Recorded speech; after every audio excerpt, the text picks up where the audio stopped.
Quand je suis parti pour la première fois en Inde, je crois que c'était en 2012, j'avais une déprime en moi qui était colossale. Je me sentais mais tellement mal.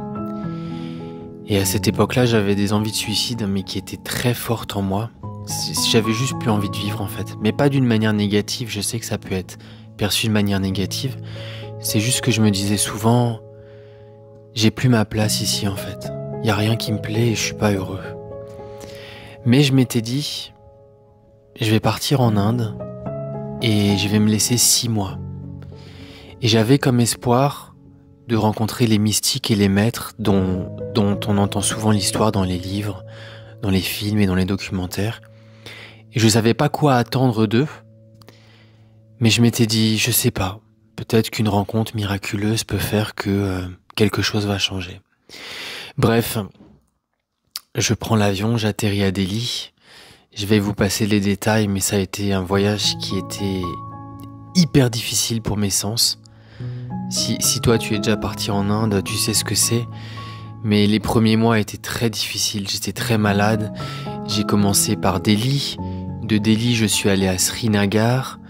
De Srinagar, j'ai continué vers la région du Ladakh.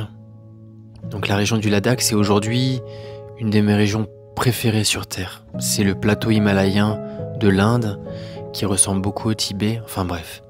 Après le Ladakh, je suis parti à Varanasi, un endroit que j'adore, mais un endroit qui est complètement fou. Et après Varanasi, j'ai fait le Népal. Bref, j'ai fait toute l'Inde et je n'arrivais pas à rencontrer de maître. Tous les ashrams où j'allais ne me laissaient pas rentrer. Les monastères, enfin, c'est comme si personne ne voulait de moi et ça a duré des mois et des mois et des mois.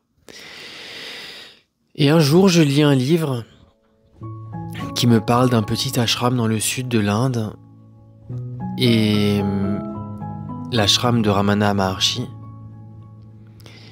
Et dans ce livre, et moi j'y connaissais rien à la spiritualité, j'avais aucun intérêt à l'époque. Dans ce livre, il disait que Ramana était le plus grand maître que l'Inde ait connu, à l'époque où il était encore vivant.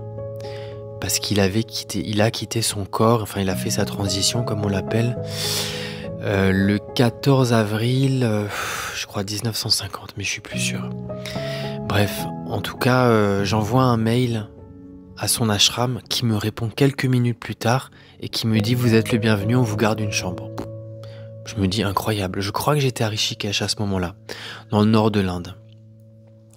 Donc je prends un train pour descendre dans le sud, un train qui a duré, je sais plus, 48 heures je crois. C'était interminable. Des trains sans fenêtre et sans porte. Et j'arrive dans cet ashram avec ma déprime et mon mal-être. Et le soir, je vais manger avec tous les locaux. Enfin bref, on mange par terre sur des feuilles de banane, on mange du riz et des légumes. Bon, je savais pas trop ce qui se passait. Moi, je comprenais pas ce qu'était un ashram. Et puis j'avais aucun intérêt pour la spiritualité, pour la religion. Enfin, je pense que j'en ai encore pas beaucoup aujourd'hui, mais à l'époque, c'était vraiment un degré supérieur, quoi. Et en tout cas, la première nuit à l'ashram, j'avais une chambre qui était super simple, mais j'étais malade. Mais comme j'ai jamais été malade de ma vie.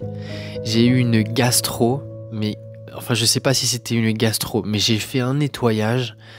Enfin c'est sorti littéralement par tous les endroits où ça pouvait sortir de mon corps et ça a duré mais toute la nuit. Et le lendemain matin, je me suis réveillé et je me souviens avoir été tellement léger.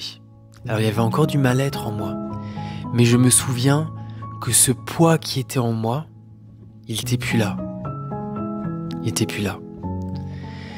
Je ressentais encore de la gêne à l'intérieur de moi-même, il y avait encore de la résistance. Mais cette lourdeur en moi, c'est comme s'il y avait un fardeau qui avait été enlevé en fait de mon cœur ou de mon être dans cette première nuit en fait dans cet ashram. Et je vais dans la bibliothèque de Ramana, je ferme mes yeux et je dis Ramana, si tu as un conseil à donner, donne-le-moi s'il te plaît, pour que je comprenne.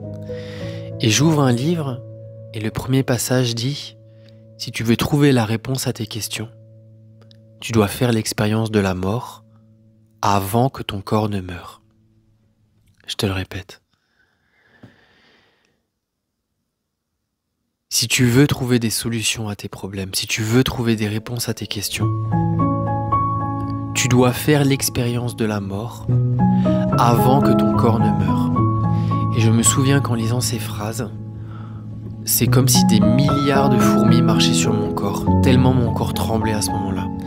Je comprenais rien, mais je savais qu'il y avait quelque chose de vrai.